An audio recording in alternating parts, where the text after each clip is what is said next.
Jadi dari seluruh anggota keluarga hanya Hafizah saja yang Islam. Iya, sendiri. Nah, dan Gitu. mama aku juga bilang, dia bilang, sejak kapan kamu jadi orang gila?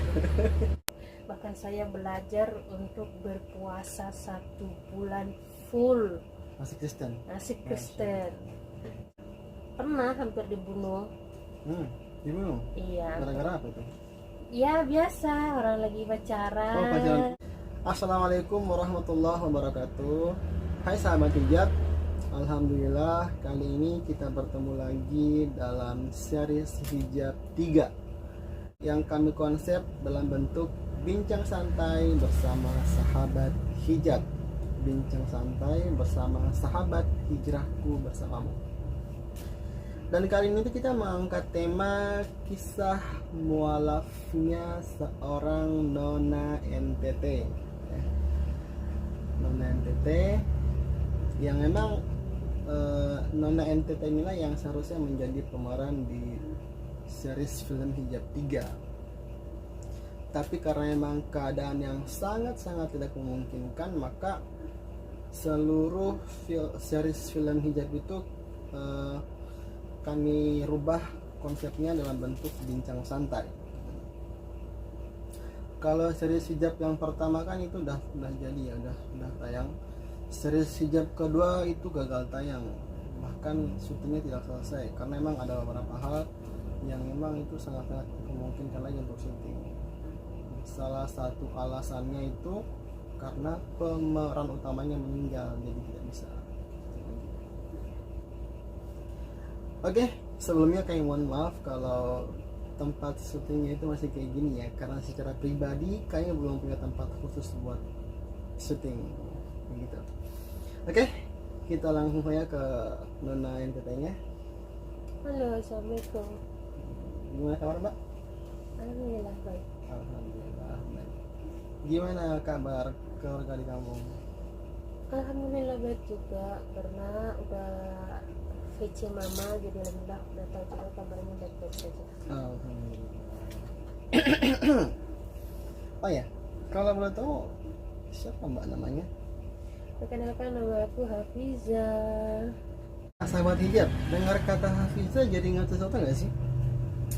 Kalau saya secara pribadi jadi ingat satu lagu, Hafiza, kau gadis yang paling cantik. Itu lagu 9 band kalau nggak salah. Oke, Mbak Hafiza itu dengar lahir dari keluarga Kristiani ya? Iya. Tapi kok penampilannya kayak gini Mbak?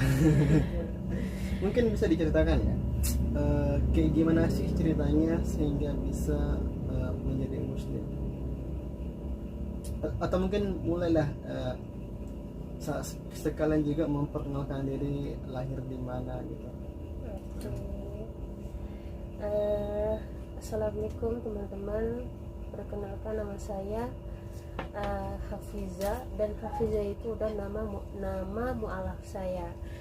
Kalau nama Kristen saya itu panjang sekali, itu Novia Anggreni Jami, dan itu masih fam keluarga besar kami. Dan saya seorang mualaf. Dari semua keluarga aku, hanya saya seorang yang memilih agama Islam, memilih memeluk agama Islam, karena semua keluargaku Kristen. Keluarga besarnya itu Fam Jami ya? Iya, fam Jami. Jadi dari semua keluarga besar itu hanya Hafiz saja yang memeluk agama Islam? Iya, sendiri. Tapi kalau boleh tahu, kapan sih Mbak intinya mualaf? Saya mualaf dulu tuh pas di rantauan. Saya mualaf tahun 2016. 2016, udah lama juga ya mualafnya. Iya. Alhamdulillah. Tapi yang menjadi pertanyaan itu, sejak kapan sih Hafizah itu mulai tertarik dengan Islam? Tertarik dengan Islam memang itu udah sejak lama, dari saya umur 9 tahun kalau nggak salah. 9 tahun kan? Kelas Ya, kelas 2 SD. SD ya? Iya, kelas 2 SD. Dari situ saya dulu belum punya kayak sekarang alat berkomunikasi yang bagus atau media-media kayak sekarang apapun jadi viral gitu kan. Dulu tuh tertariknya hanya karena dengar dari radio, karena dulu masih zaman radio. Kalau lo tahu tahun berapa, Mbak? Tahun berapa itu? Itu tahun 2000 berapa ya? 2003 2003. kan saya tamat sekolah itu tahun 2011. Jadi awalnya dari sebuah radio itu gimana ceritanya? Iya, karena kan saya nggak tahu lah gitu kan, karena hanya orang Islam mungkin yang tahu. Setiap hari Jumat itu saya sering mendengar itu khutbah Jumat. Khutbah Jumat itu terjadi sekitar jam 11 siang ataupun dari jam 10 gitu. Itu dia sekitar 2 jam, dari jam 11 sampai jam 12 siang. Jam ya kalah. Kan di situ saya masih sekolah, dan sekolah itu pulangnya awal. Jadi ya saya langsung ke rumah itu bukan ganti pakaian, bukan makan, tapi saya langsung pegang radio hanya untuk mendengarkan apa itu Khutbah Jumat. Dan mendengar itu kayak hati itu kayak tenang aja, kayak adem dengarnya. Senang ya? Iya, senang dengarnya. Itu setiap Jumat kayak gitu? Iya, tiap Jumat. Buru-buru pulang sekolah hanya untuk? Iya, walaupun dulu sekolahnya itu naik gunung ya, jalan kaki gitu kan, dari rumah itu sekitar 2 jaman. 2 jam juga. Jadi kalau saya hari Jumat itu saya nggak ada istirahatnya pulang, walaupun teman-temanku istirahat, diajak istirahat di jalan karena kan pasti capek naik gunung pulang. Tapi karena saya lebih memiliki untuk mau dengar khutbah itu, iya, untuk mendengarkan, jangan sampai ketinggalan ya. Nggak mau ketinggalan, pokoknya sampai di sana itu harus dapat lah walaupun sedikit gitu.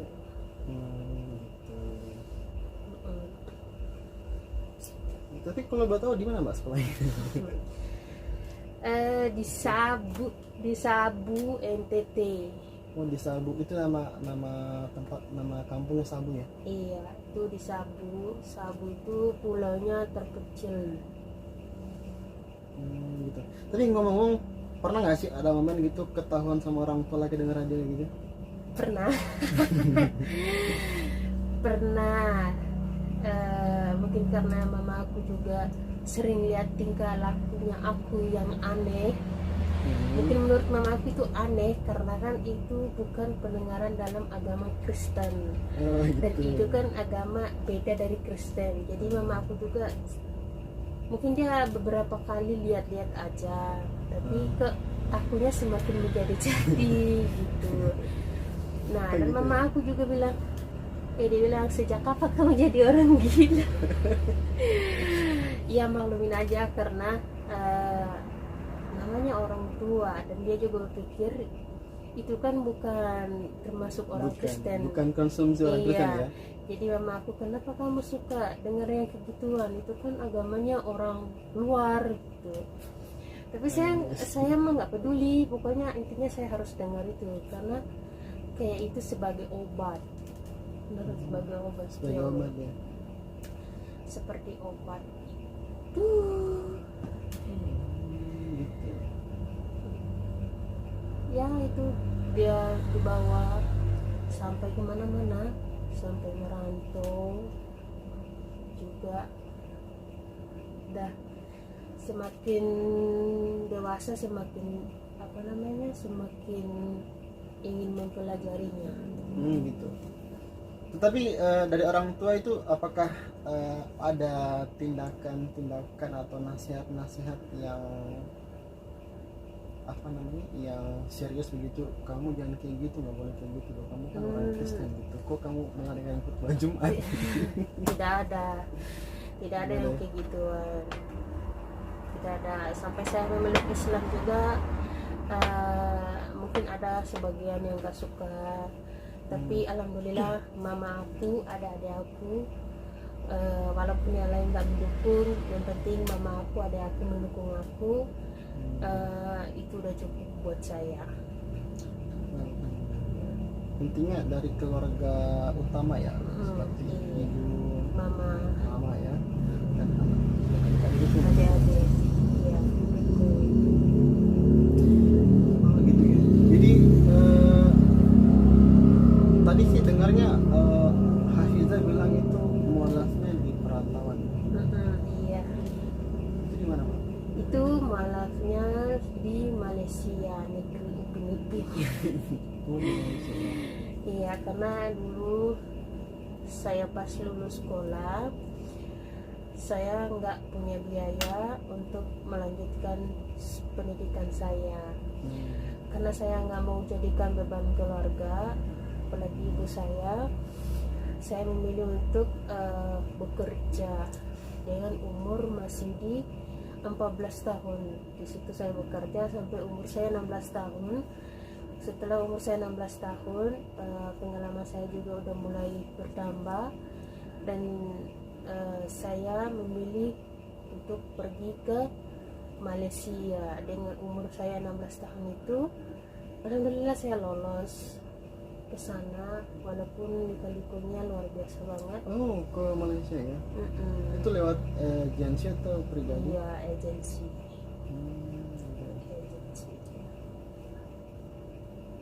Dan di sanalah banting tulang, ya biar nggak jadi beban orang tua aja.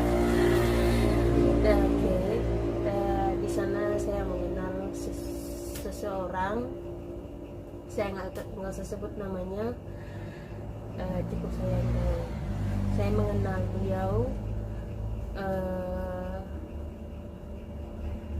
nggak lama sih, sekitar 7 bulanan. Dan itu pun saya sudah lama di Malaysia, itu saya sudah mau masuk 4 tahun di sana. Dan saya mengenal beliau itu nggak lama, karena saya juga nggak gimana ya, karena di sana juga saya disiksa, di macam-macam. Disiksa itu? Disiksa sama siapa? Sama bos, ada sama majikan juga, ada juga sama bos agensinya di sana. Iya, dan saya bingung saya harus kemana, jadi saya masih milih bertahan. Tapi setelah saya mengenal beliau itu dan mantapkan untuk membangun sebuah rumah tangga, dan di situ saya malap tahun 2016 lalu. Jadi mbaknya itu berangkat ke Malaysia umur 15 tahun ya? Iya. Dan nggak lagi SMP gitu langsung ke Malaysia? Iya, udah kerja juga beberapa tahun. Itu di Kupang kan? Iya, di Kupang. Di Kupang ya? Kemudian memantapkan diri untuk pergi ke negeri jiran, ke Malaysia, Iya. dengan niat agar tidak menjadi beban orang tua. Tetapi ketika pergi ke Malaysia itu apakah niat untuk menjadi Muslim itu masih ada atau udah masih ada? Iya. Cuman mungkin belum mantap ya? Iya. Masih mencari masih bingung aku harus Islam gimana caranya. Masih mencari caranya.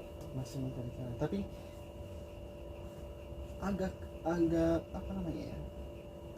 Menurutku ini cara Allah yang cukup unik ya, untuk memanggil hambanya agar kembali kepada jalan yang Allah ridhai. Itu memang dengan jalan yang memang bagi saya itu cukup unik, lewat radio gitu kan. Aku sampaikan tapi yang disampaikan itu adalah dakwah. Jadi jangan pernah meremehkan dakwah ya. Sahabat hijab, jangan pernah meremehkan dakwah. Karena yang tugas kita memang hanya berdakwah saja. Yang menyentuh hati orang itu bukan kita, tapi Allah Subhanahu wa taala. Allah punya cara yang unik untuk memanggil hamba-hambanya. Dan saya pikir di kisah Hafizah ini sudah cukup membuktikan juga bahwa Allah itu sangat baik. Ketika dia sudah memilih hambanya, pasti hamba itu kalau dia terima dengan baik sinyalnya, maka dia akan datang kepada Allah dengan cara yang tidak diduga-duga. Yakin aja kayak gitu. Jadi bagi sahabat hijab, jangan pernah berhenti berdakwah ya. Sampaikan apa yang mampu kamu sampaikan. Balighu ani wal ayah, sampaikanlah dariku, kata Rasul, walaupun hanya satu ayat. Tugas kita hanya menyampaikan. Yang bertugas untuk menyentuh hati manusia itu Allah Subhanahu wa taala. Dengan prinsip tetap sama ya, beradab, sampaikanlah dengan baik. Oke. Kemudian tadi ke Malaysia itu apakah ada rintangan, hal-hal yang Hafizah anggap sebagai rintangan untuk berhijrah dari Kristen ke Muslim ketika di Malaysia itu apa ya? Apakah ada? Ya namanya anak rantau itu pasti nggak sendirian, pasti banyak teman, dan di situ kita agamanya berbeda, tapi tempat tujuannya satu, untuk mencari rezeki ya. Nah di situ karena teman-teman ada seseorang teman kami juga, Teman kerja ya? iya teman kerja, dia seorang yang beragama Islam. Karena saya orang yang niat untuk mempelajari Islam dan ingin memeluk Islam, saya banyak bertanya dan saya banyak meniru sampai saya minta belajar gimana caranya berwudu, gimana caranya sholat. Itu waktu masih Kristen ya? Iya masih Kristen. Belum mulai? Belum. Bahkan saya belajar untuk berpuasa 1 bulan full. Masih Kristen? Masih Kristen. Saya belajar 1 bulan full sampai karena bos saya tahu saya Kristen, saya pergi ke tempat orang Melayu bekerja dan di situ disewakan untuk bulan puasa. Nah di situ niat pertama saya untuk belajar. Niat kedua juga saya menghargai orang yang sedang berpuasa. Sedangkan di situ orang berpuasa semua, sedangkan saya masa saya nggak puasa gitu. Masa saya mau makan kan kayak gitu ya. Pokoknya niat utama untuk belajar. Dan 1 bulan itu pun saya full berpuasa. Saya saya pulang ke bos, saya ditanyain, dia bilang kamu pergi kerja kok kayak orang habis sakit gitu. Mungkin badan saya kaget, jadi saya kelihatan kayak orang habis sakit, pucat, kurus ya? Pucat kurus. Terus saya jelasin lah ke bos saya gini, saya nggak ikut makan karena menghargai orang yang sedang berpuasa. Iya. Dan kembali lagi ke teman saya yang dia perempuan orangnya, karena dia tahu saya agamanya Kristen dan di agamanya Islam, dia berkata seperti ini. Dia bilang, ingat ya kamu, katanya, kamu tuh orangnya Kristen, jangan pernah kau main-main agamaku, katanya. Karena agamaku itu nggak boleh dipermainkan, katanya. Terus saya bilang, yang mau mempermainkan agama itu siapa? Terus kamulah, katanya, karena kan kamu kan mau masuk agama Islam. Saya bilang saya masuk agama Islam karena saya lihat lah daripada kamu yang udah agamanya Islam sholat kagak gitu kan, saya lihat sholat kagak. Ya ada juga yang di situ ada yang sholat, tapi karena orang itu nggak pernah saya lihat sholat, jadi saya juga menegur, kamu kan agamanya Islam, yang lain sholat, kenapa kamu nggak sholat? Malah dia menasihati saya gitu. Dia udah nggak pernah. Iya, dia bilang jangan pernah kau masuk ke agama Islamku, katanya kamu mempermainkan agamaku. Itu contoh sikap seorang muslim yang salah ya. Dan kalimat itu pasti keluar dari seorang muslimah yang tidak memiliki ilmu. Wajar ya, makanya pentingnya belajar. Kenapa? Karena itu jadi jangan sampai kita tuh menjadi salah satu penyebab orang itu jauh dari Allah. Karena Islam itu dia selamat ya, aslama yaslimu islaman, selamat. Jadi kita itu harus jadi penyelamat bagi diri kita dan orang lain gitu. Ya, untungnya, tapi alhamdulillah kalimat itu tidak merobohkan bentengnya Hafizah ya, tidak loh, itu sebagai kata-kata motivasi membuat saya lebih semangat. Saya tunjukkan kalau saya itu niat benar, bukan untuk bermain-main, karena agama itu bukan untuk dimainkan. Gitu. Tapi memang kondisinya ketika itu masih Kristen. Masih Kristen, tapi masih dalam tahap belajar secara pelan-pelan dan diam-diam, sekalipun niat belajarnya dianggap sebagai sesuatu yang apa ya bagi mereka ya, yang seharusnya disambut kok malah ada yang alhamdulillah, ada yang sambut, ada yang diajarin. Sekalipun saya nggak ngerti huruf Arab, saya diajarin baca Al-Quran, saya diajarkan cara berwudu, terus cara sholat diajarkan, dan juga diajarkan bagaimana sambut orang kalau orang datang, bilang assalamualaikum, waalaikumsalam, kita memujikan orang dengan masya Allah, subhanallah gitu. Masih Kristen itu? Iya, dan saya makan juga, saya nggak pernah lupa namanya bismillah. Masih Kristen itu? Masih Kristen. Masya Allah ya. Iya, alhamdulillah. Saya tidak mampu berkata-kata karena sudah di luar kemampuan manusia ya. Tapi kalau secara fisik ada nggak sih tindakan dari teman-temannya di perantauan itu yang memang membuat Hafizah itu sedikit tertekan? Iya. Apa itu? Begitulah namanya anak muda ya. Pasti ada namanya cowok lah, apalah gitu kan. Pernah hampir dibunuh. Dibunuh? Iya. Gara-gara apa itu? Ya biasa, orang lagi pacaran. Oh, pacaran. Pacaran. Orang lagi pacaran, terus biasalah cowok nggak cukup satu wanita kali ya.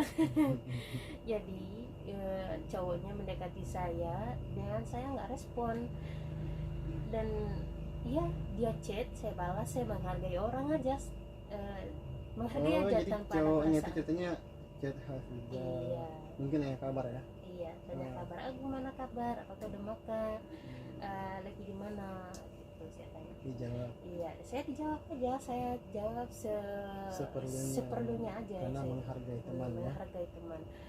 Ternyata itu pacarnya si cowok nggak terima. Saya pulang dari kerja, saya kaget dong. Saya mau pergi mandi karena udah capek, saya kerja 8 jam full sehari. Saya pulang kerja, biasanya saya udah jam 6 itu, jam 6 lah pasti. Sore ya. Pulang udah capek, letih, pengen istirahat. Tiba-tiba saya disamperin sama teman saya orang Kamboja. Kamboja. Cewek ya? Cewek, di situ cewek semua. Oh. Orang Kamboja. Di dapur. Di dapur ya disamperin. Saya kaget kayak dihantam petir gitu. Karena tiba-tiba pisau itu di sini. Oh, di sini biasanya? Iya, kayak di gini? sini. Iya. Dari belakang? Iya, dari belakang. Saya lagi gimana ya, habis habis mandi si orang, jadi ya udah pakai handuk doang gini. Dan itu ada, untung ada temanku orang, dia cukup orang udah dewasa sih, udah punya anak, jadi dia ngerti, akhirnya dia selamatin. Dia pukul itu tangan sampai itu pisau jatuh, kalau enggak saya yang mati di situ. Oh, ketika itu udah pasrah banget ya? Pasrah, peluk dari belakang, cuma pakai sanduk doang, di lantai licin, gimana kita mau lari, udah sangkap dari belakang. Tapi alhamdulillah atas izin Allah, Alhamdulillah. Allah atas seseorang yang itu menjadi penyelamat. Hafizah ya. Ya alhamdulillah, semoga panjang umur. Amin. Kita doakan juga ya orang-orang yang pernah membantu Hafizah dalam proses hijrahnya itu, Allah berikan hidayah juga ya. Jika dia muslim, semoga dia lebih baik lagi depannya, dan semoga juga dia mati dalam keadaan husnul khotimah, dan semoga kita dipertemukan lagi dengan mereka insyaallah. Amin ya rabbal alamin. Nah gitu ya. Dia jadi sempat jadi ditodong juga ya. Iya, itulah perjuangan saya sebagai mu'alaf itu, lika-likunya luar biasa banyak, bahkan nggak mampu saya untuk ceritakan. Masih banyak ya, tapi kan Banyak sekali kisah-kisah yang pernah Jadi, saya alami. iya, sahabat hijab. Jadi sebenarnya kisah dari Hafizah ini kita mau angkat kita mau tuangkan dalam film Hijab 3. Cuman karena lagi-lagi keadaan yang sangat tidak memungkinkan, membuat film itu tidak gampang, susah lah. Karena kita harus mencari waktu. Sementara saya juga secara pribadi ada pekerjaan, Hafizah juga ada pekerjaan yang tidak mungkin ditinggalkan.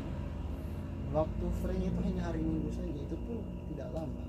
Ini susah banget. Kalau untuk buat film Hijab series 3 itu butuh waktu berapa bulan ya untuk jadi 10 menit gitu kan, berat banget. Jadi memang agak susah. Jadi kita langsung aja kan gitu ke orangnya malam gitu ya. Sampai ada ancaman pembunuhan. Nah, itu yang orang Kamboja itu dia agama Hindu kali ya? Nggak tahu agamanya, saya kurang tahu, karena saya juga nggak perlu tanya agamanya orang apa. Gitu ya. Ya masing-masing aja. Tapi intinya ketika itu memang masih ada niat untuk ke Islam. Masih terus, nggak pernah hilang. Cuman mungkin keadaannya belum memungkinkan. Iya, karena saya masih berpikir saya mau mu'alaf. Saya berpikir karena saya lagi di negeri orang. Saya mau mu'alaf di negeri orang. Pertama saya nggak punya teman. Apalagi kalau saya dipisahkan dari teman-teman yang lain, saya takut. Jadi sekalipun nggak jahat orang, tapi ya masih takut karena di negeri orang. Yes, ya. Dan sebelum itu saya juga udah punya teman pengennya pulang ke Jawa, ikut teman untuk dimu'alafkan, tapi Allah berkehendak nggak ke sana.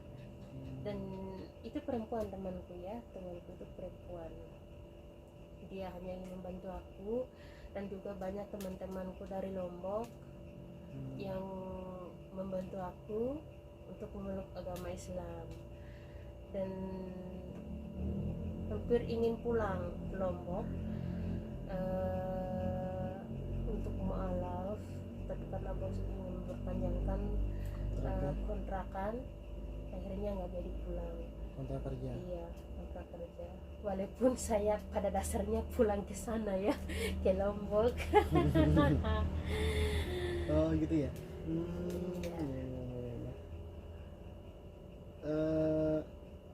Sedikit ya sebelum kita lanjut lagi, ada nggak sih tingkah-tingkah atau ulah teman kerja dulu yang Islam gitu, yang Hafizah anggap itu tidak pantas untuk seorang muslimah di sana, di negeri rantau ya, kita kan Perantauan. mungkin dari makanan kah atau Iya, apa? dari makanan banyak. Banyak dari makanan yang nggak pantas dimakan. Ya kita tahulah, dari segi daging apa aja yang nggak yang haram kita makan bagi agama Islam. Tapi masih banyak orang yang memakankan daging itu, tidak tahu lah daging apa gitu ya, pertama daging babi, sekalipun nggak semua ya, nggak semua. Sebagian ada ya. Tapi sebagian Pernah lihat. Iya, Oh, terjadi iya. di depan mata saya ada. Sampai saya bertanya, saya tanya, saya takut, saya langsung tanya agamanya. Kak, agamanya apa sih kok makannya daging B2 gitu. Terus dia bilang agama saya Islam gitu. Saya kaget dong, karena saya lihat-lihat itu katanya kan daging B2 itu haram dimakan. Tapi karena dia bilang enak, dia lanjut makan. Ya sekalipun saya geleng-geleng gitu ya. Ya saya nggak tahu dosanya dia tanggung sendiri, saya mah enggak ya, karena nggak ada ikut campur gitu. Masih Kristen juga. Ya dia juga harus berpikir dong apa yang dia nggak boleh makan, tapi ya terserah dia lah gitu, dosa dia ya. Ketika itu ya kan Iya. masih Kristen. Itu juga saya masih Kristen ya, karena saya kasihan, karena saya tahu itu dalam agama Islam itu nggak boleh. Tapi dia bilang enak ya. Dia bilang enak, ya lah dia lanjut makan. Apa sih makan? Hah? Apa sih? Daging babi. Astagfirullahaladzim. Mohon maaf ya, bukannya merendahkan, tapi Bukan. lucu aja sama tingkah muslimah. Iya, nggak semua ya saya, nggak semua, tapi sebagian. Beberapa Dan orang. iya, dan itu pernah saya lihat sendiri. Gitu. Saya juga pernah menasihatinya, kenapa makan itu kan haram. Ya jawabannya karena dia enak katanya. Oke lah, terserah Anda. Tapi semoga mbaknya sadar dengan itu dan cepat bertobat. Gitu. Oke lah. Kemudian gimana sih? Katanya mualafnya itu di Malaysia. Itu yang mualafkan siapa sih? Nah, karena saya masih Kristen dulu, karena saya udah mengenal seseorang, dan sebelum saya mengenal beliau, saya tanya, saya agamanya Kristen dan dia agamanya Islam. Saya tanya, apakah kamu siap untuk membantu saya untuk bimbing ke jalan Allah? Dengan dia bilang, iya siap.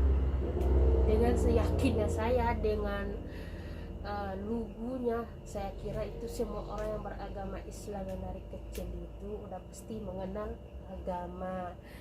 Tapi ternyata saya semakin memahami agama itu, ternyata nggak semua orang Islam itu pintar agama. Gitu ya. Nggak semua. Orang yang waktu itu dikenal. Iya, nggak Ternyata- semua. Ternyata dia nggak paham, Pak. Nggak seperti yang Hafizah Iya. bayangkan gitu. Mm-mm. Bahwa orang yang lahir Dari agama dari Islam. keluarga muslim itu Mm-mm. tumbuh besar itu bisa Iya, berilmu bagus, ternyata enggak juga ya, iya, tidak menjamin. tidak menjaminnya. Tapi ketika itu enggak, masih belum tahu ya. Iya, saya masih polos, nggak tahu apa-apa. Makanya dia bilang siap langsung. Iya, oke, lanjut dia lagi. siap. Ya saya tempat pikir panjang gitu, ya udah gitu. Kalau kamu Mungkin siap, udah. dipikirnya ketika itu ini mungkin jalannya ya. Iya, ini jalannya. Akhirnya lakukan. Akhirnya saya pergi ke beliau dan sampai ke sana saya dimualafkan. Habis itu saya nikah dengan beliau. Itu yang melakukan siapa? Ada saya dibawakan ke Ustadz, Pak Ustadz di Ustadz di Malaysia, sana. ya?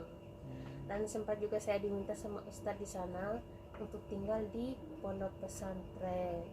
Cuma karena saya kabur dari bos, karena di sana juga saya disiksa, jadi udah saya memilih untuk kabur pergi dengan beliau.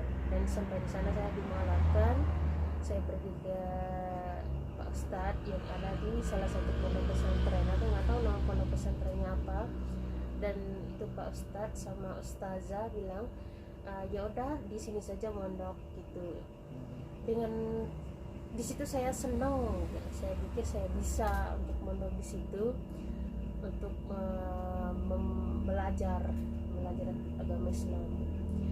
Tapi ternyata Allah berkehendak lain, ada halangan untuk KTP saya nggak bisa karena saya nggak punya KTP.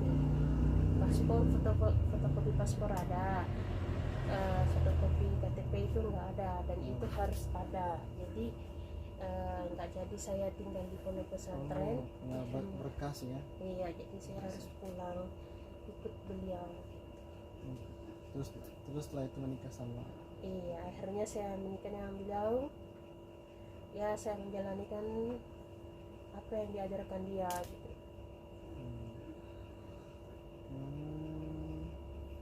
Menikah di Malaysia. Iya.